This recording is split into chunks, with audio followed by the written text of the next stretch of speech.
Ini bukanlah tanah biasa. Ini adalah sampel tanah dari planet Mars. Tanah itu dimasukkan ke sebuah tabung-tabung kecil dan akan diteliti. Perkenalkan, ini adalah pesawat luar angkasa internasional tempat para ilmuwan dan astronot mempelajari alam semesta ini.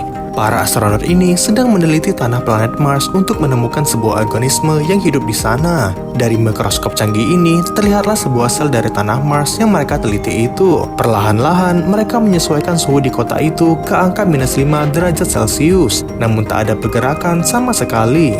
Tampaknya, sel itu adalah sel mati dan bukan makhluk hidup. Tak hanya itu, ia juga menyuruh temannya di luar untuk menambahkan zat gula sebagai penunjang hidup. Hingga akhirnya, ilmuwan berkulit hitam ini tersenyum dan bergeraklah sel yang mereka teliti itu. Inilah bukti awal adanya kehidupan di luar bumi. Saat malam hari, para ilmuwan dan astronot ini tidur di sebuah kabin dengan semua kebutuhan oksigen di dalamnya. Keesokan harinya, sel itu sudah berkembang sangat cepat.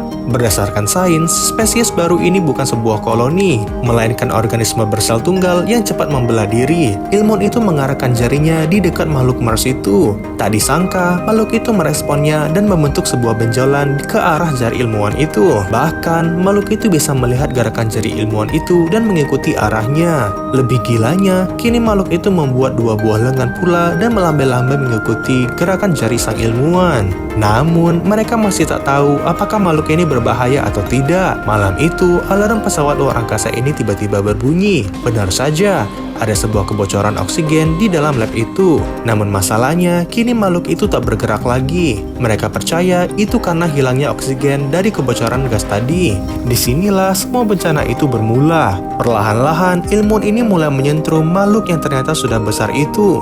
Namun, tak ada pergerakan sama sekali. Hingga akhirnya, ilmuwan itu menyetrumnya untuk ketiga kalinya, dan makhluk itu langsung loncat ke tangannya. Makhluk itu pun mematahkan tongkat listrik itu dan menggenggam tangan ilmuwan itu dengan kuat. Ini adalah bencana besar. Tampaknya, ilmuwan itu sangat panik karena tenaga makhluk itu sangatlah kuat. Benar saja, makhluk itu pun mengeraskan genggamannya hingga membuat ilmuwan itu menjadi sangat kesusahan. Hingga akhirnya, tenaga makhluk itu pun sudah melewati batas dan ilmuwan itu berteriak sangat kencang. Temannya yang lain terus memanggil ilmuwan itu, namun makhluk itu sudah menjadi sangat agresif dan mulai mematahkan tangan ilmuwan itu. Bagaimanakah kelanjutannya? Kita saksikan di part 2. Tetap di Snack Video.